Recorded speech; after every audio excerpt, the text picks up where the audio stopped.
Hello everyone. Yesterday we saw the first part of the story wherein we saw the introduction, the background about the author and stuff like that. And we also saw that William, who conquered his own fear in the paraphrasing thing, the explanation and the detailed summary that we discussed yesterday. And also, this is just a quick recap that William was scared of water, and this chapter is from his book Men and Mountain, and one excerpt has been taken from it. And this gentleman writes in his own biography his own fear of water, that is aquaphobia or hydrophobia, people know it as. And not only that, he also says that everybody has got some or the other kind of inhibition, kind of fear, but it depends upon person to person how you conquer your fears, how you overcome it. Not only that, it also shows the mental stability, the mental ability, and how these things help you in your real life. So today I'm going to discuss the text. I'm going to read it and I'm going to explain. Wherever there's a difficult word, I will try to elaborate it. And if you have any queries, feel free to get back to me. Also, William had this innate aquaphobia, wherein if he wouldn't have conquered it, this would have led and this would have deprived him of all the joys of water sports and even other activities. So for him, it was very important to deal with his own fear, work on it, and we get to see as a human being also he evolved. It had started when I was 10 or 11 years old and I had decided to learn to swim. So then that's when William decided that he is going to learn how to swim, and he was just 10 or 11 years old. And that happened at a pool at YMCA. Okay, so there was a pool at YMCA in Yakima that offered exactly the opportunity. So they could learn it from there on, and he decides to go there. But Yakima River was a very dangerous river because it had a huge depth, and moreover the depth was uneven at every point. The Yakima River was treacherous, it was dangerous, as I told you. It was like difficult to deal it. Mother continually warned against it and kept fresh in my mind the details of each drowning in the river. And as you know, the mothers are always overprotective. She kept telling me that this river is dangerous, and every year there are cases wherein people get drowned. But the YMCA pool was safe. It was only 2 or 3 feet deep at the shallow end, and while it was 9 feet deep at the other. So many of you might be knowing, people who swim, people who get into the pool, that there are two sides. One is shallow, one is deeper. Okay, so then it was only 2 or 3 feet deep at the shallow end, while it was 9 feet deep at the other. The drop was gradual. I got a pair of water wings and went to the pool. I hated to walk naked into it and show my skinny legs, but I subdued my pride and did it. So as I already told you, mother kept warning him that please don't go into the river, and there are millions of episodes there every year. There are children who get drowned in it, there are young people who are drowned in it, so you go and better learn in YMCA pool. All right, he was happy with it. He knew that yeah, she has a point in it. So then when he goes there are two ends, shallow and the deeper side, and he hates to show his skinny legs. Why? Because he was thin, lean, and that's why his legs were all very long and narrow. So hence he was very uncomfortable showing his legs, but nevertheless he wanted to learn the art of swimming. So hence he went there with his water wings. Water wings are, you must have seen those padded wings which are supported to your hands and legs so that you don't get drowned initially when you start to swim. Even the children generally wear it while they get into the pool. And there's one word, subdued my pride. That is, I did not like to show my skinny legs, but still I subdued my pride. I compressed somehow. I somehow tried to overpower my pride, and then I went into the pool with showing my legs, which I was not comfortable. So I was just trying to suppress my ego, my vanity, my pride, and I went in to learn the trick. From the beginning, however, I had an aversion to the water when I was in it. This started when I was 3 or 4 years old, and father took me to the beach in California. He and I stood together in the surf.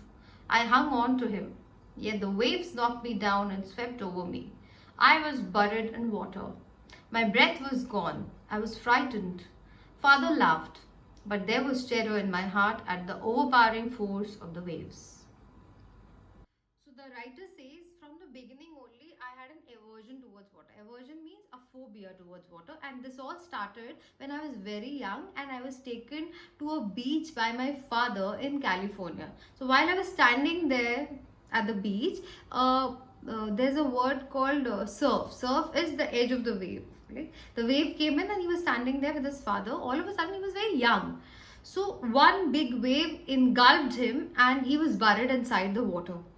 So when he was buried in, so he thought that obviously he was like breathless. He didn't know how to swim, and water was inside his body, his lungs. He was like suffocated. So from there on, this phobia of water kept on growing inside him. But my father laughed at the whole episode, thinking that obviously it was fun and he went into water. It was not that serious. But this had a deep impact on my young mind. My introduction to the YMCA swimming pool revived unpleasant memories and stirred childish fears. So, as I've already told you, when the moment I saw the YMCA pool, I could relive the moments that I had once forgotten. All those childhood fears, all those childish fears that I had, it all stirred up. It all got up again. But in a little while, I gathered confidence. But after some time, I could, gather myself. I could gain that confidence. No, I have to learn swimming. I paddled with my new water wings, watching the other boys and trying to learn by aping them. Aping is copying them. I did this 2 or 3 times on different days and was just beginning to feel at ease in the water when the misadventure happened. The moment he went near the pool, the sight of water, the sight of the pool revived all those childhood memories, which, if you remember the episode that I just mentioned at California, so all those moments came in, and this person was again terrified by the sight of water. But nevertheless, he wanted to swim, and hence he started playing with the water wings and made himself comfortable about it. But then 2 or 3 times on different days, that the fear used to revive. But then that's okay. Before the main event or the misadventure that happened, before that real episode happened, that left a scar on me forever. I went to the pool when no one else was there. The place was quiet. The water was still, and the tile bottom was going as white and clean as a bathtub. I was timid about going in alone, so I sat on the side of the pool to wait for others. I had not been there long when in came a big bruiser of a boy, probably 18 years old. He had thick hair on his chest and he was a beautiful specimen with legs and arms that showed rippling muscles. He yelled, "Hi skinny, how would you like to be ducked?" So this boy goes near the pool and he was like timid is shy to get into the pool all alone. He was waiting there for others to come so that he can start the process. And he was playing with his water wings, as I've told you before. Finally, what happens is there comes another character who's the bruiser, the big bully. Bruiser is somebody who is always involved in fighting or gets into argument very soon. So he comes in. But this boy had huge muscles, good bulging muscles, and he was a specimen. I mean, he looked perfect. His physique was as if an example for many who wants to make a body. So he comes in and he says, "You want to get into water? You want to be ducked inside? I mean, get into the water. The water will cover you, or the water will overlap you." So then finally what he does is he pushes him inside. So when he pushes him inside, as you know, one that I'm not planned, I'm not prepared. So he lands up in water, and that too he did not know how to swim. He had no clue about it. He was not a swimmer, and he was not thrown in the shallow side of the water. Remember, he was thrown towards the deeper end.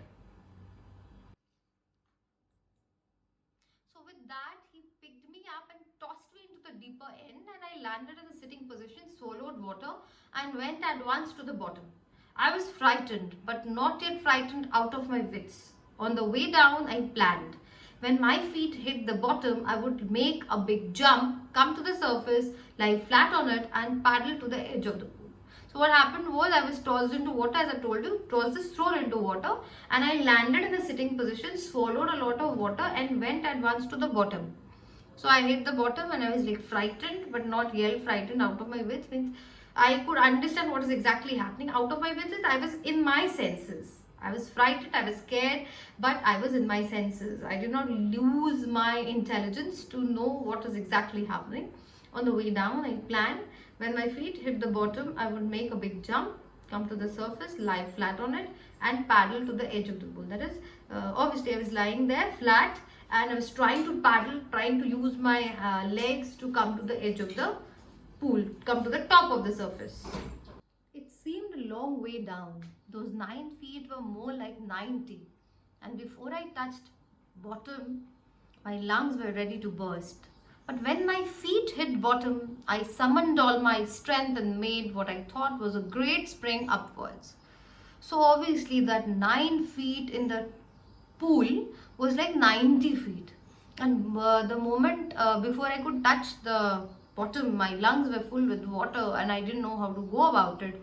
I was like tired. I was like, the water has gone in. But when my feet hit bottom, I summoned on my strength. That is, the moment I touched the bottom of the pool, I gathered all my strength and made what I thought was a great spring upwards.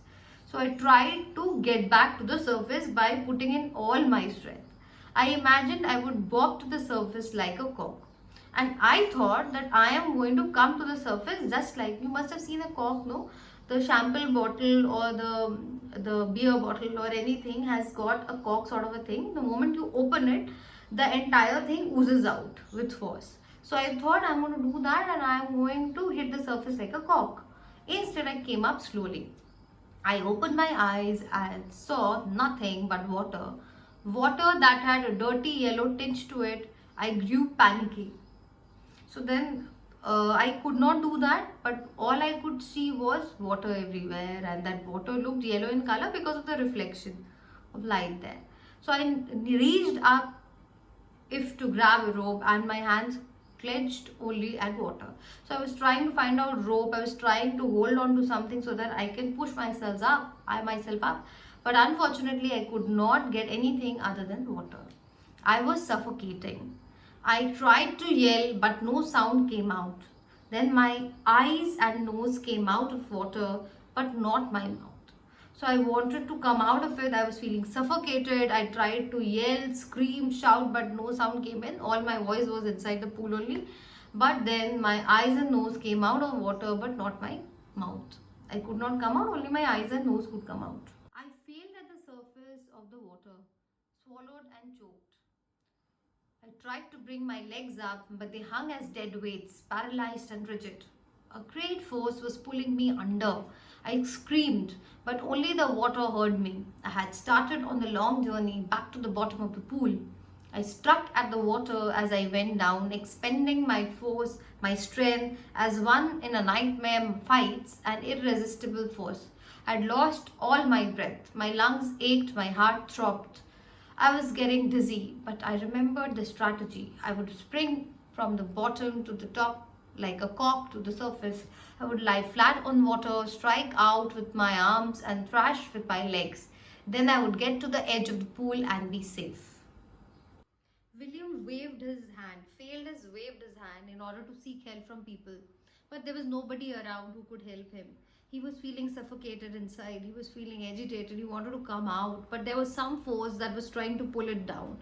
And he kept trying. He felt breathless. He was like powerless now, putting in all his strength and energy. One, that he was seized by terror. On top of it, his physical stamina was also going down gradually. But he was trying his level best to come out of it. He yelled, but his sound could be only, echoed inside the pool. His voice was not going anywhere else. And then finally, he started his journey back to the pool.